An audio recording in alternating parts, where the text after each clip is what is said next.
Oke guys, nah ini gambaran-gambaran Firaun relief ya, relief Firaun. Oke, seru sekali. Well,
aku adalah mimpi-mimpi sedang melintasi sang perawan yang bermain dengan perasaan. Ini tanganku untuk kau genggam, ini tubuhku untuk kau peluk, ini bibirku untuk kau cium meski tak pernah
Rey, kesukaan Rey mau Fantasina Rey, dupannya Rey.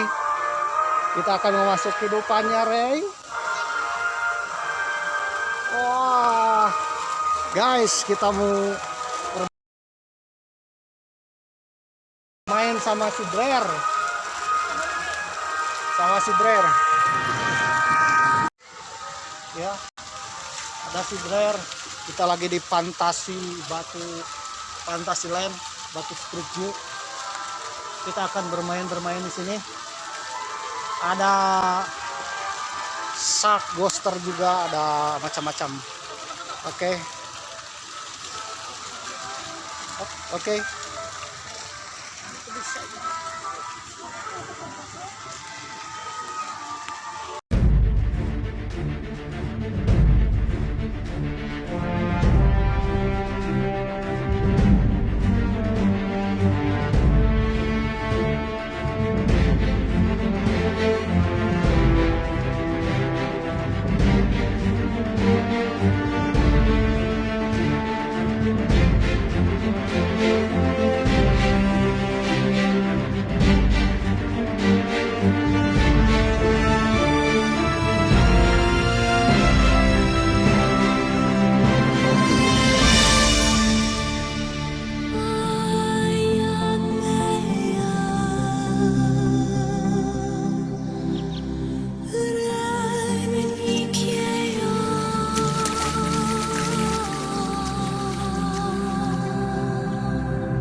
Bismillahirrahmanirrahim. Assalamualaikum warahmatullahi wabarakatuh. Om Swastiastu, Namo Buddhaya, salam kebajikan, Om Santi Santi Om. Sampurasun, Sugeng Rau, Ken kabari, apa kabar dulur-dulur baraya, warga negara Indonesia, tetap semangat. Mudah-mudahan kita semua dapat keberkahan, sehat-sehat selalu dan dilancarkan rezeki. Amin. Bagi yang kemarin-kemarin sedang mencari tumbler tuku warna biru, ya mudah-mudahan ketemu. Bagi yang kemarin-kemarin sedang ingin mendapatkan jodoh, ya mudah-mudahan dapat jodoh sebelum datangnya perang dunia ketiga. Ya mudah-mudahan saja jodoh kita adalah CEO yang sedang menyamar. Amin. Bagi yang kemarin-kemarin ingin mendapatkan beasiswa LPDP, ya mudah-mudahan dapat ya. Kalau sudah dapat, ingatlah Indonesia pemirsa. Jangan sampai saudara lupa untuk pulang ke negeri kita atau membangun negeri kita pemirsa. Waduh. Karena LPDP itu adalah dana dari rakyat, uang pajak rakyat untuk saudara supaya saudara pintar, dan kelak kalau sudah mendapatkan ilmu, apalagi sertifikasi atau mungkin gelar, ya bisa membangun bangsa dan negara yang tercinta ini. Jangan sampai beasiswanya dari negara Indonesia tapi cintanya kepada negara lain pemirsa. Waduh. Terlalu pemirsa. Waduh. Ya alangkah baiknya LPDP ini dikasihkan kepada orang-orang yang ingin belajar, ingin mengembangkan ilmu, ingin mendapatkan ilmu ya, dan juga ingin membangun bangsa dan negara kita yang tercinta, Indonesia. Oke pemirsa yang berbahagia, bagi yang kemarin-kemarin ingin menjadi CEO, ya mudah-mudahan menjadi CEO yang bisa membangun bangsa dan negara kita. Amin. Oleh karena itu marilah kita panjatkan puji syukur dan doa kita kepada Tuhan Yang Maha Esa. Apapun keinginan kita, apapun tujuan kita, mudah-mudahan dikabulkan oleh Tuhan Yang Maha Esa. Amin. Ubur-ubur ikan lele, selamat sore Le, selamat sore di Kota Batu, Provinsi Jawa Timur. Salah satu kota yang terhappy-happy ya, yang paling happy di Indonesia. Dan kota ini adalah permatanya Provinsi Jawa Timur pemirsa. Oke pemirsa yang berbahagia, kita sudah episode ke-67. Waduh, perjalanan epik ke Tanah Bromo pemirsa. Waduh, Bromonya sudah lewat pemirsa. Ya, jadi bagi saudara yang baru datang di episode ke-67, ya memang harapkan saudara menonton episode-episode sebelumnya perjalanan epik ke Tanah Bromo supaya ceritanya kronologis ya, tidak penuh dengan tanda tanya dan misterius pemirsa. Memang sudah cantumkan di link deskripsi dari episode pertama sampai 67. Waduh. Karena kalau menonton dari awal ya, ceritanya akan menyambung pemirsa ya. Kalau nyambung itu asik pemirsa. Dan tidak bikin pusing. Waduh. Episode ke-67 memang sedang berada di depan gerbangnya dunia sihir Harry Potter pemirsa. Waduh, di mana Mang? Dunia sihir Harry Potter pemirsa. Waduh ya, ini berasa memasuki dunia sihir ya, di mana banyak kabut-kabutnya pemirsa. Waduh. Memang sedang berada di Jatim Park 2 ya, Kota Batu, Provinsi Jawa Timur, di area dunia fantasi alias Dupan pemirsa. Ini vibes-nya mirip-mirip dunia sihir pemirsa ya. Berasa memang masuk ke dunia sihirnya Harry Potter pemirsa ya, memasuki istana Harry Potter. Waduh. Mungkin saudara tak asing dengan film Harry Potter atau cerita Harry Potter yang dari London sana pemirsa. Waduh, di mana dengan tongkatnya ya memasuki dunia sihir. Semuanya serba sihir pemirsa. Waduh. Nah, ketika berada di depan gerbang dunia fantasinya Jatim Park 2, waduh, memang berasa di area di mana akan memasuki dunia sihir pemirsa. Waduh. Di mana kabut-kabutnya sangat tebal. Ini kabut-kabut alami dan juga hujan pemirsa, hujan rintik-rintik sama kabut-kabutnya ya. Kenapa kabut? Karena kebetulan ya dunia fantasi di Jatim Park 2 ini di Kota Batu ya berada di atas pegunungan pemirsa. Waduh. Jadi kita akan memasuki dunia fantasi Jatim Park 2. Jadi bagi saudara yang berkunjung ke Jatim Park 2 akan mendapatkan banyak keuntungan pemirsa. Waduh.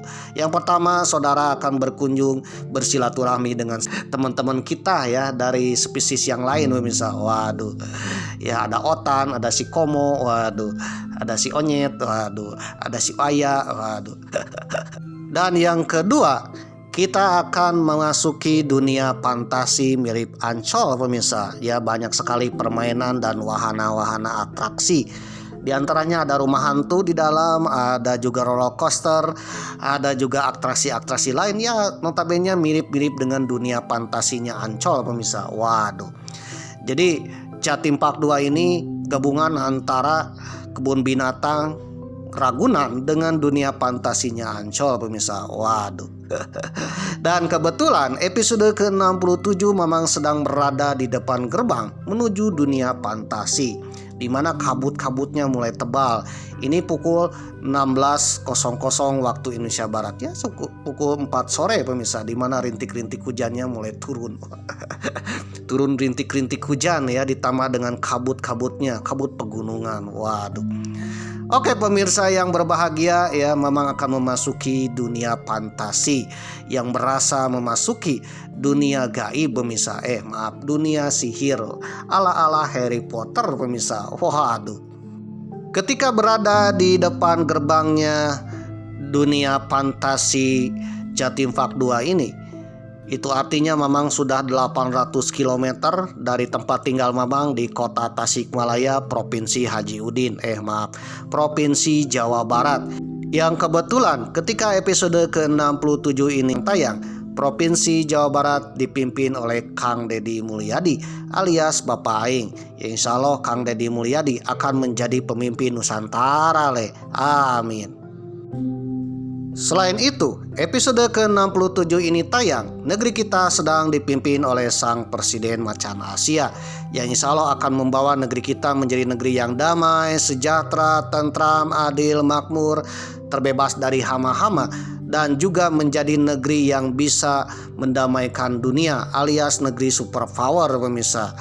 Ya, insya Allah dengan kepemimpinan beliau, negeri kita akan menjadi negeri yang sejahtera, tentram, dan bisa mendamaikan dunia.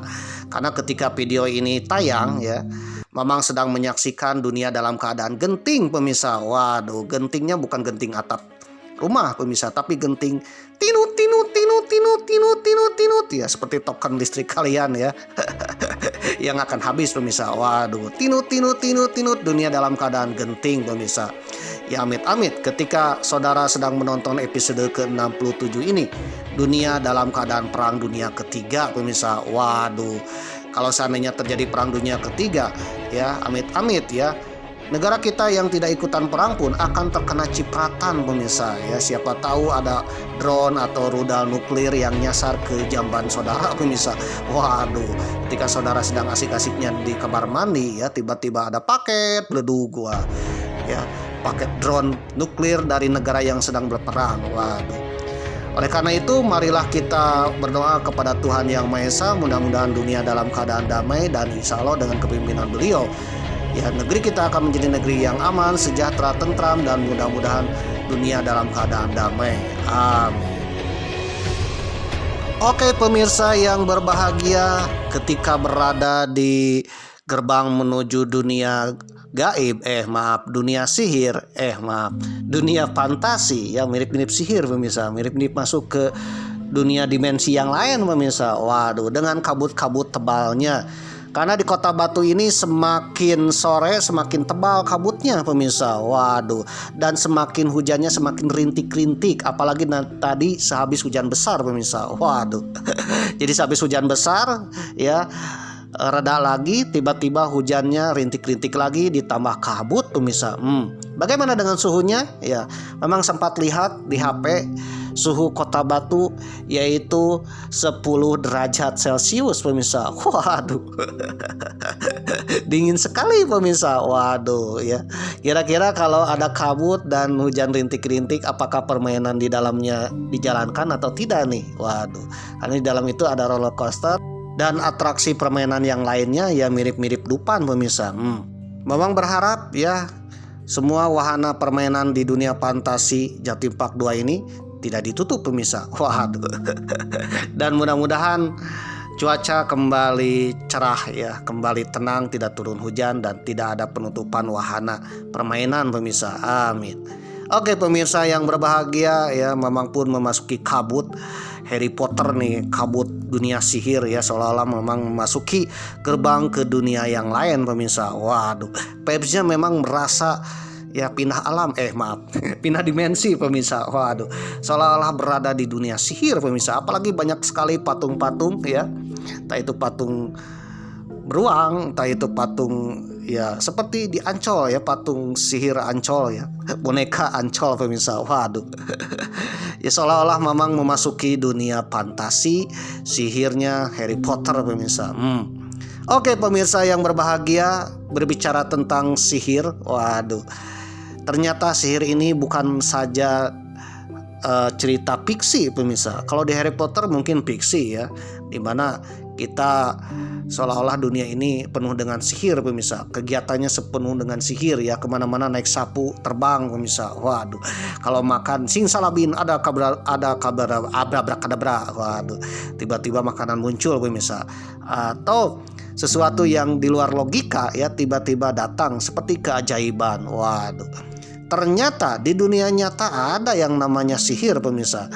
Dan yang namanya dunia Harry Potter ternyata di dunia nyata ada pemirsa. Yaitu salah satunya cerita legenda Kerajaan Nusantara pemirsa. Ternyata dalam catatan sejarah Kerajaan Nusantara ya, masyarakat Nusantara ternyata ahli sihir pemirsa. Waduh, ya supranatural alias superpower pemirsa ya, alias pahlawan superhero mirip-mirip Spiderman, mirip-mirip Marvel United, waduh, Superman, waduh, sakti-sakti semua pemirsa. Waduh, ternyata banyak kesatria sakti pemirsa, sakti mandraguna yang konon katanya mempunyai ilmu yang mirip-mirip dengan magic atau sihir pemirsa. Waduh, dimana bisa memukul ya, dimana bisa menghancurkan batu. Waduh, bahkan konon katanya bisa terbang pemirsa. Waduh, bisa menghilang pemirsa. Waduh. Dan yang lebih uniknya, kalau di dunia Harry Potter kita mengenal namanya mantra-mantra pemirsa. Ya, dimana mantra diucapkan ya tiba-tiba datanglah keajaiban. Begitu juga zaman dahulu, era-era zaman Kerajaan Nusantara ya, ada orang-orang yang bisa membaca mantra dan datanglah keajaiban pemirsa. Waduh, membaca mantra menjadi sakti, membaca mantra orang menjadi sembuh, membaca mantra bisa menyembuhkan penyakit pemirsa. Waduh, ternyata yang namanya sihir sudah dikenal oleh orang-orang Nusantara, oleh leluhur kita pemirsa. Apalagi yang dikenal dengan mantra-mantra sihir pemirsa. Oke pemirsa yang berbahagia ya, episode ke-67 Mamang akan sedikit cerita tentang kesaktian kesatria Nusantara zaman dahulu pemirsa. Waduh, dan juga mantra-mantra ya, yang terkenal atau ajian-ajian yang terkenal pada masa zaman dahulu yang mungkin ya zaman sekarang pun orang sedang memburunya juga pemirsa. Waduh. Dan mungkin Mama akan sedikit cerita mengapa zaman dahulu orang-orangnya sakti pemirsa dan kenapa sekarang tidak sakti pemirsa. Dan Mama akan sedikit cerita juga ya apa aja kesaktian yang tercatat dalam sejarah pemirsa. Waduh, saudara penasaran dengan cerita Mamang episode ke-67 ya? Kalau penasaran, saudara tonton sampai tamat ya, siapa tahu bermanfaat. Dan Mamang pun akan berdoa siapapun yang menonton sampai tamat, mudah-mudahan saudara menjadi orang terkaya, termakmur, tersukses, dan mudah-mudahan menjadi CEO, ataupun mudah-mudahan keturunan saudara menjadi seorang CEO, ataupun keturunan saudara ya salah seorangnya menjadi pemimpin di Nusantara ini ya. Mamang hanya berdoa, mudah-mudahan doa Mamang dikabulkan. Namun bagi saudara yang tidak tertarik ya, tak suka dengan channel Mamang, jangan bermain-main dukun ya. Kalau saudara bermain-main dukun ya, menyihir Mamang pun bertambah semangat pemirsa ya, butut-butut ge jelek-jelek ini juga ya, channel yang jelek ini ya, ternyata ada orang yang iri apalagi mengirimkan hal-hal yang unik pemirsa ya, hal-hal aneh, magic. Waduh. Itu membakar semangat Mamang pemirsa.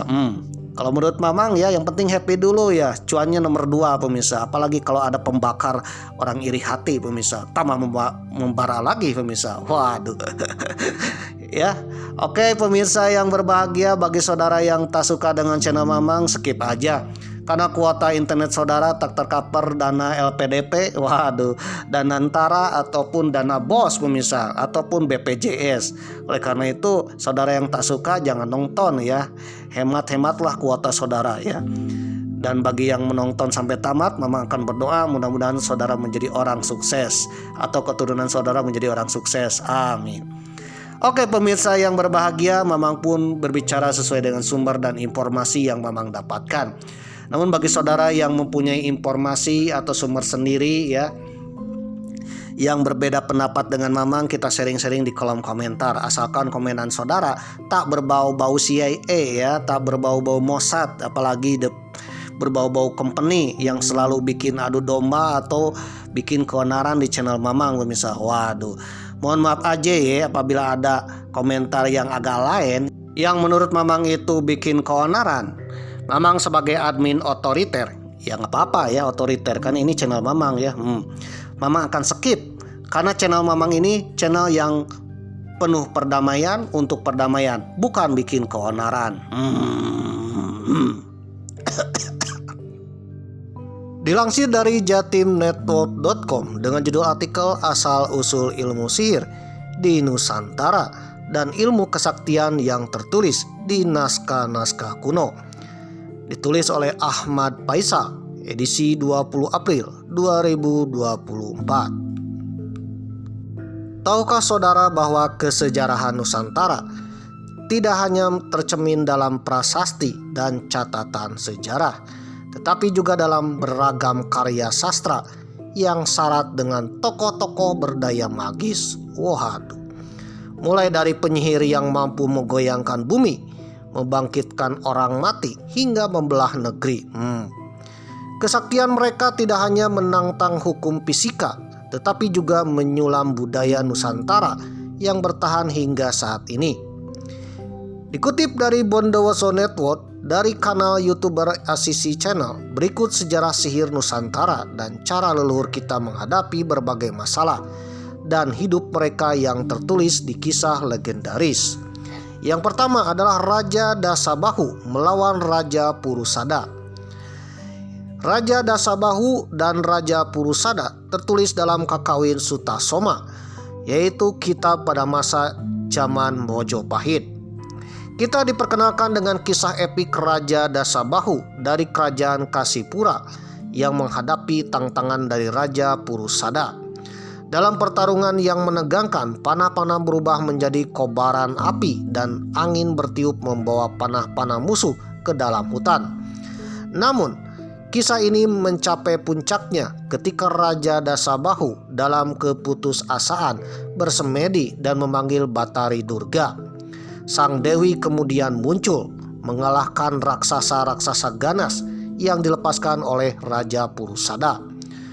Tokoh-tokoh sakti dalam pustaka klasik Raja Dasabahu bukanlah satu-satunya tokoh sakti dalam pustaka klasik tersebut. Ada beberapa tokoh lain yang patut diperkenalkan.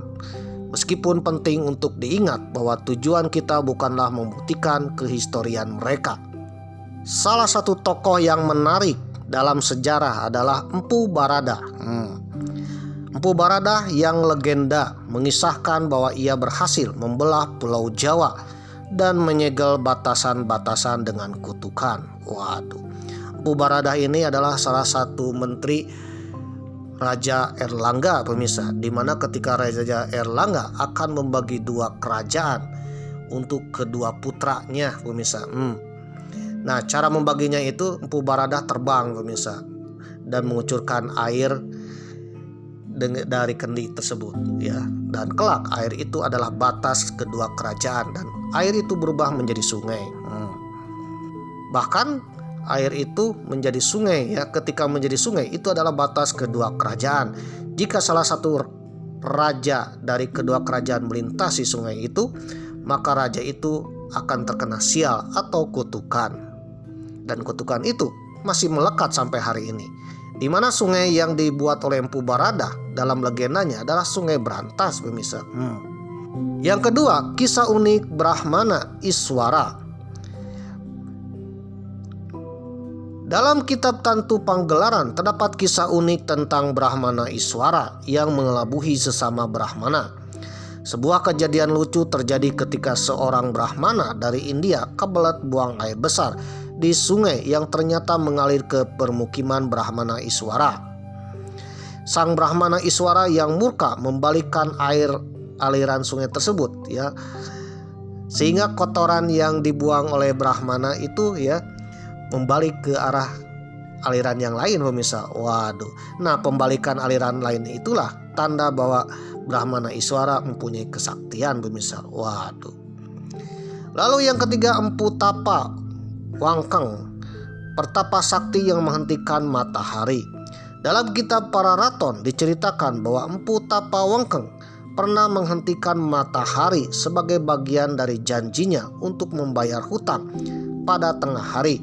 Kejadiannya mengakibatkan kebingungan bagi mereka yang sedang berpuasa. Waduh, menyoroti kekuatan magis yang dimiliki oleh tokoh tersebut.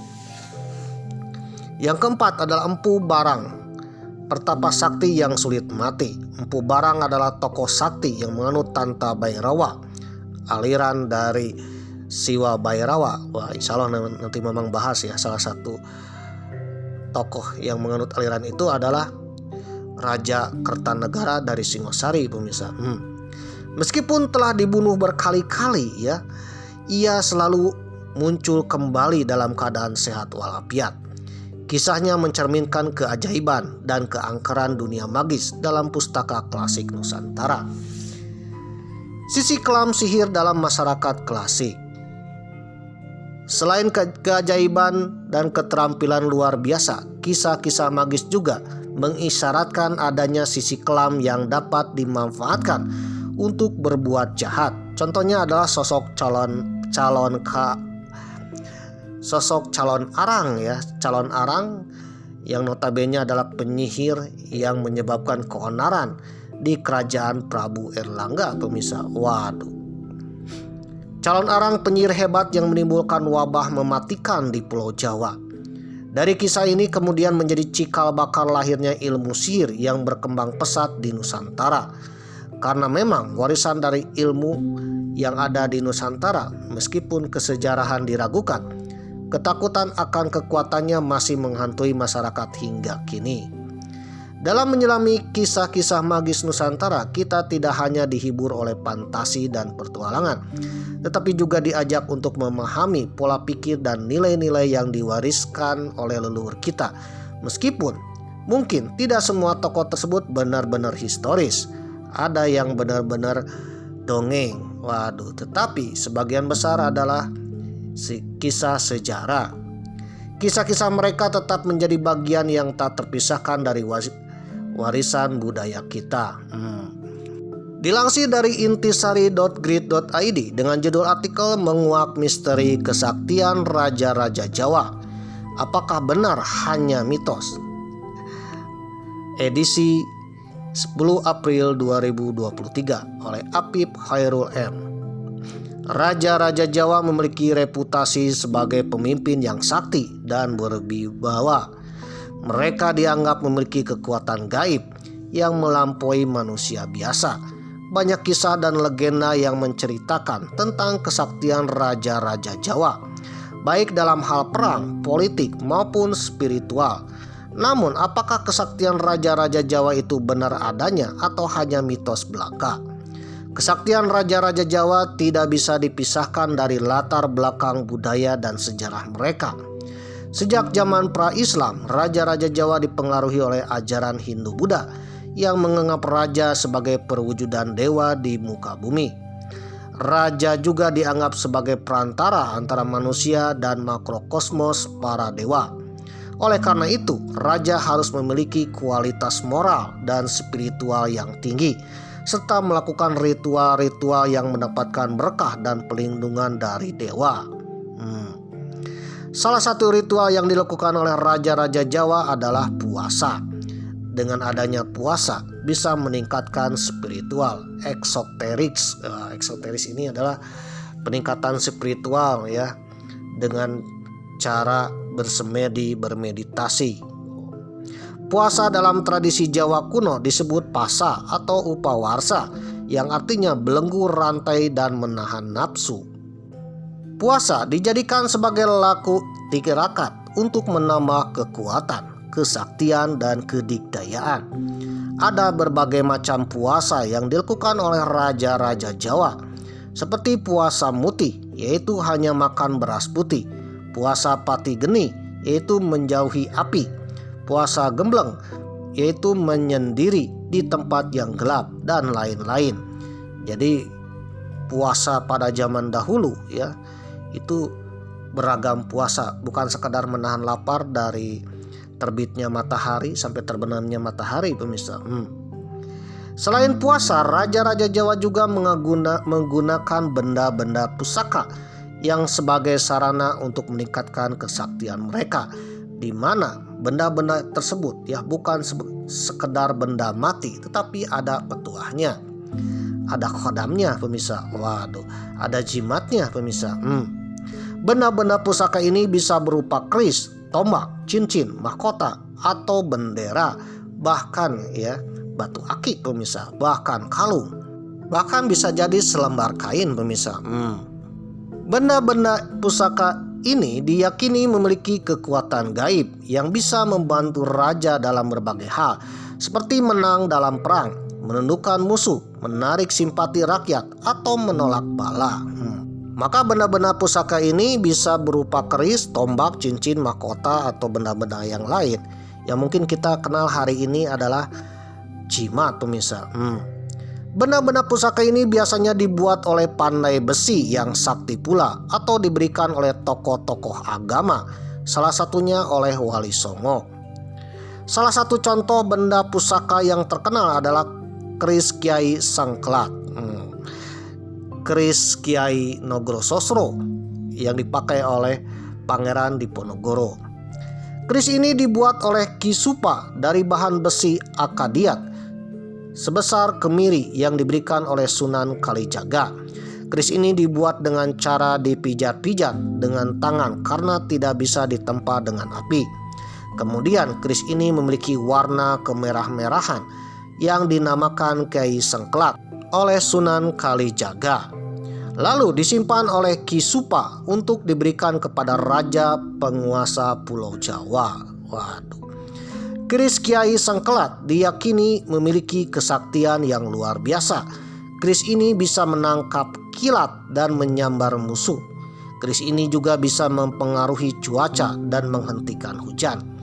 Keris ini bahkan bisa berbicara dan memberikan petunjuk kepada pemiliknya. Keris Kiai Sangklat pernah dimiliki oleh beberapa raja Jawa seperti Sultan Agung dari Mataram, Pakubuwono II dari Surakarta, Hamengkubuwono I dari Yogyakarta, dan Pangeran Diponegoro dari Yogyakarta.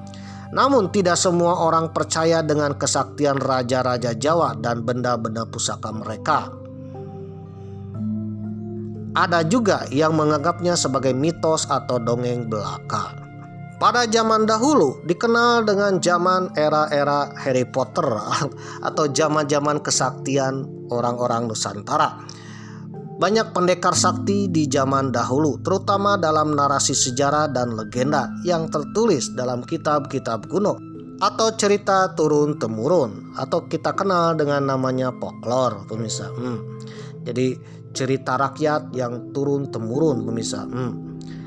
Kenapa tuh banyak pendekar? Waduh, mungkin saudara pernah lihat film laga ya, film laga zaman dahulu. Kenapa sakti-sakti? Di antaranya tokoh ikonik meliputi Aji Saka, Brahma Kumbara, Jaka Sembung, ya, Prabu Kian Santang. Waduh, apalagi ya, banyak ya. bahkan mungkin Wiro Sableng pemirsa. Waduh.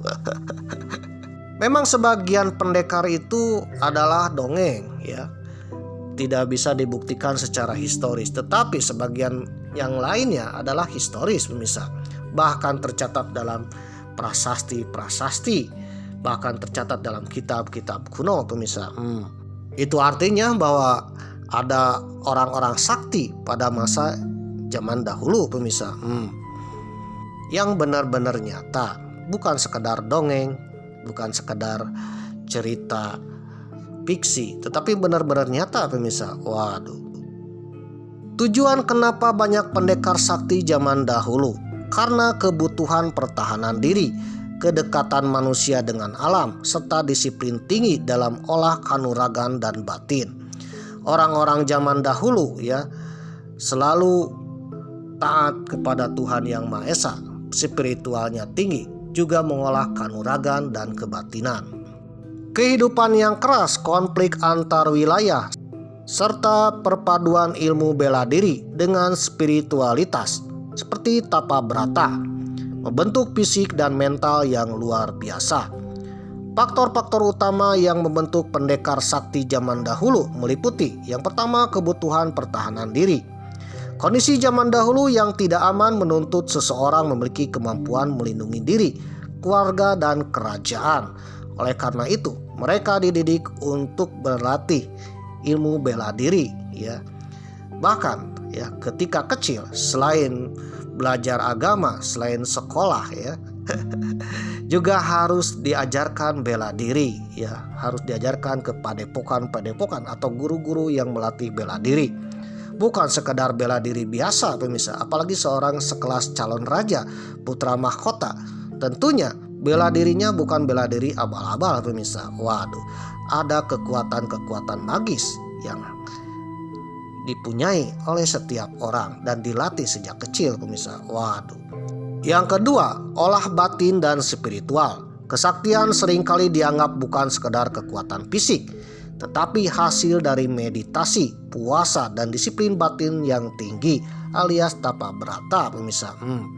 Maka jangan heran ya, pada zaman dahulu selain berlatih kanuragan juga mengolah batinnya juga pemirsa, batin, moral, meditasi ya, dan juga hal-hal yang mistis atau kita kenal dengan okultisme dan eksotisme, esoterik dan okultisme ya. Yaitu yang berhubungan dengan kekuatan alam dan juga kekuatan magis. Yang ketiga, pendidikan tradisional.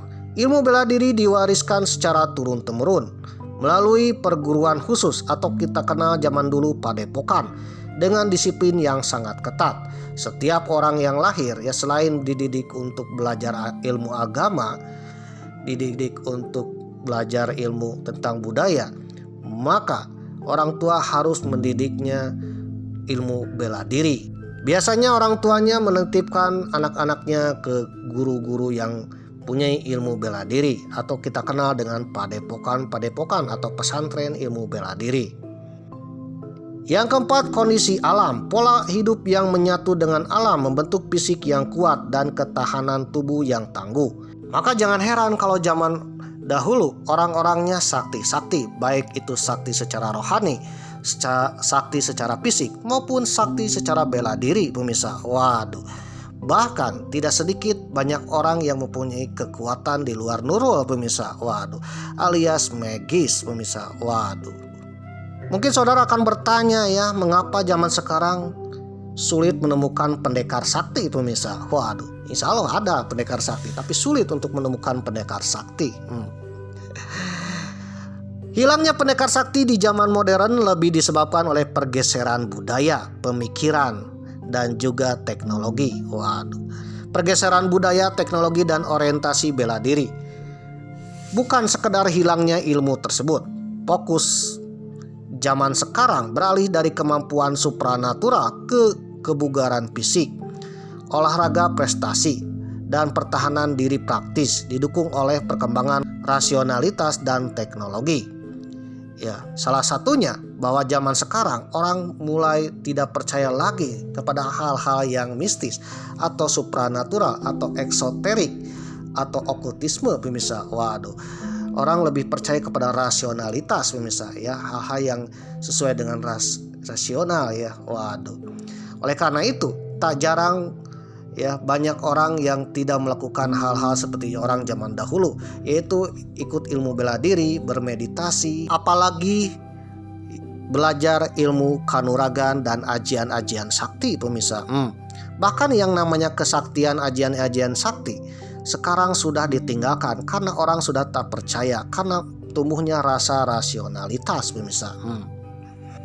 Nah, dari rasa rasionalitas itulah maka ya pemikiran atau tentang ilmu-ilmu sakti zaman dulu sudah mulai pudar pemirsa, sudah mulai hilang ya, dilupakan orang pemirsa. Beberapa alasan utama. Yang pertama, pergeseran fokus bela diri. Bela diri saat ini lebih fokus kepada olahraga, bukan sekedar pertahanan diri. Apalagi ya bela diri yang bercampur aduk dengan supranatural. Waduh, apalagi ya percaya kepada hal-hal jimat atau benda-benda pusaka. Beda halnya dengan zaman dahulu, benda-benda pusaka atau jimat adalah hal-hal yang wajib yang harus dimiliki. Selain pertahanan fisik, pertahanan mental, juga pertahanan dari supranatural pemirsa. Maka tak heran orang akan kuat ya, kuat dibacok. Waduh, bisa cukup dengan ya menggerakkan satu jari ya, lawan bisa terjengkang dan sebagainya. Karena zaman dahulu mempunyai kekuatan di luar ya, di luar pemikiran kita pemirsa, alias supranatural. Waduh, mempunyai magic pemirsa. Waduh. Nah, beda dengan zaman sekarang ya, hal-hal seperti itu sudah ditinggalkan dan tidak rasionalitas pemirsa. Waduh. Ya lebih percaya kepada senapan atau bedil ya, atau pistol. Waduh, yang benar-benar nyata pemirsa.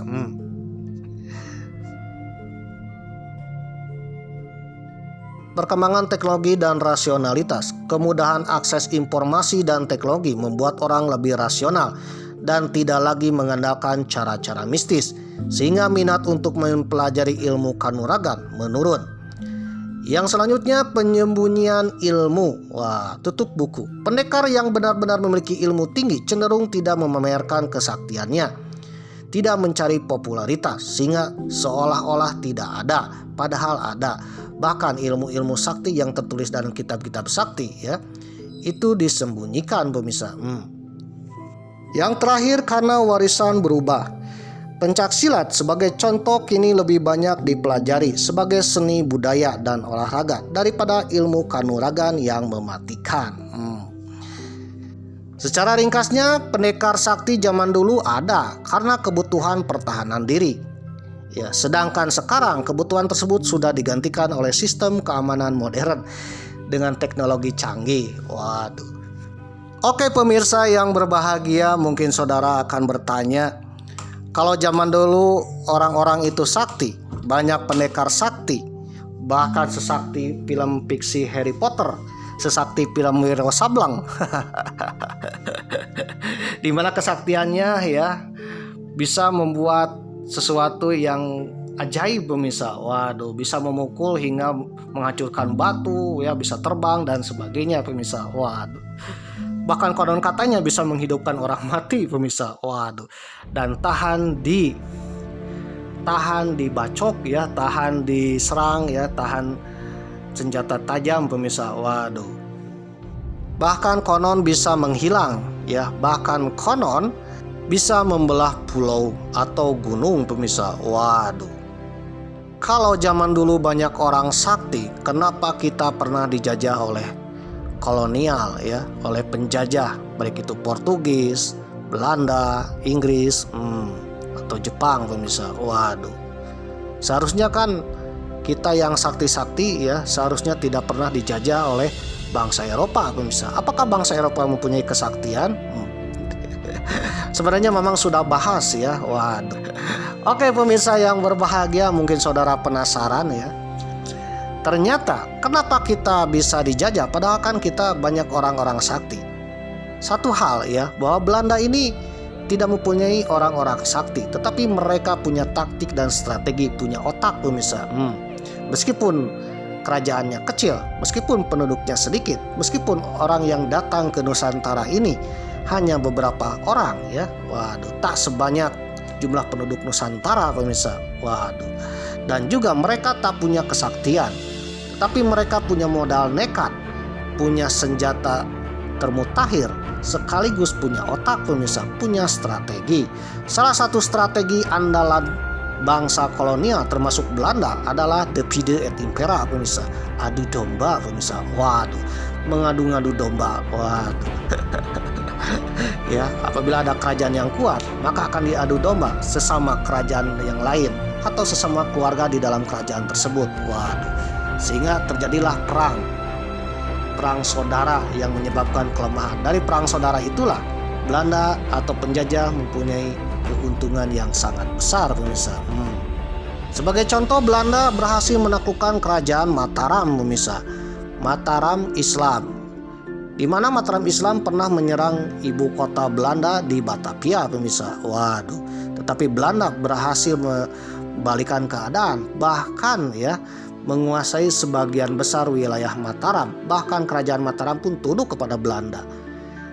Ternyata ya resepnya adalah mengadu domba pemirsa, mengadu domba internalnya kerajaan Mataram pemirsa. Dari adu domba itulah maka terjadilah terpecah belah. Dari terpecah belah itulah sesakti apapun akhirnya bisa dikuasai oleh Belanda pemirsa. Diadu domba, sesama orang sakti diadu pemirsa. Waduh, Belanda tinggal ngopi-ngopi ya, tinggal menunggu ya. Akhirnya mereka lemah, dan pada titik lemah itulah Belanda hadir, di mana kehadirannya untuk menguasai mereka pemirsa.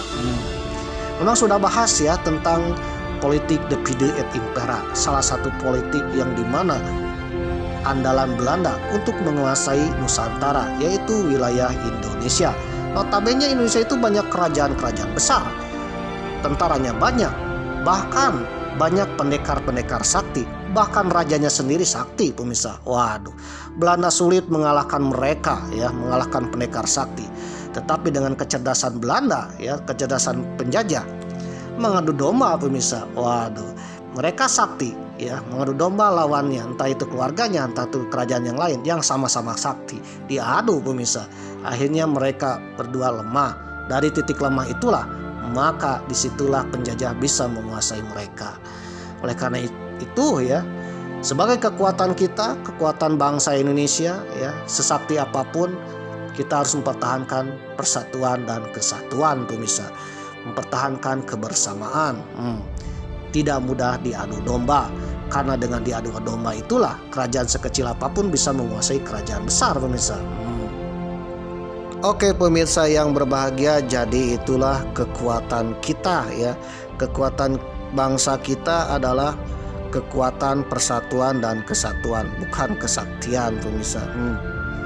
Jadi sesakti apapun, kalau bangsa kita terpecah belah, waduh amsyong pemirsa. Apalagi ya kalau kita sakti-sakti, tetapi untuk memenuhi kebutuhan hidup kita susah pemirsa. Waduh amsyong juga pemirsa. Oleh karena itu, zaman sekarang adalah zaman teknologi, zaman sains pemirsa. Zaman dimana banyak ilmu sains yang notabene untuk kebutuhan hidup pemirsa. Ya, untuk memenuhi kebutuhan hidup. Di antaranya ilmu ekonomi, ilmu perdagangan ya. Waduh. Ilmu untuk usaha, ilmu untuk bekerja ya. Nah, ilmu-ilmu itulah yang sangat penting pada masa zaman sekarang.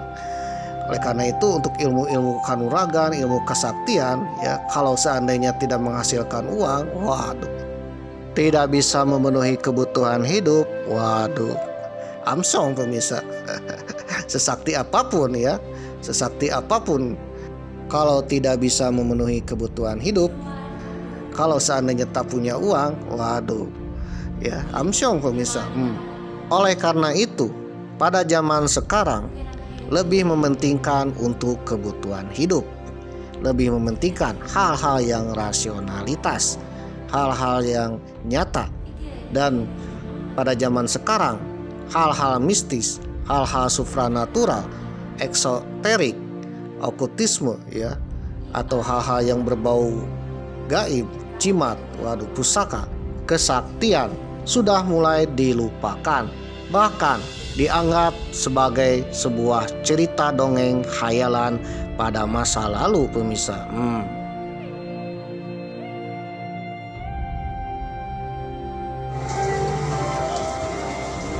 Kita akan memasuki rumah Mahathir. Silent Ghost Terror atau teror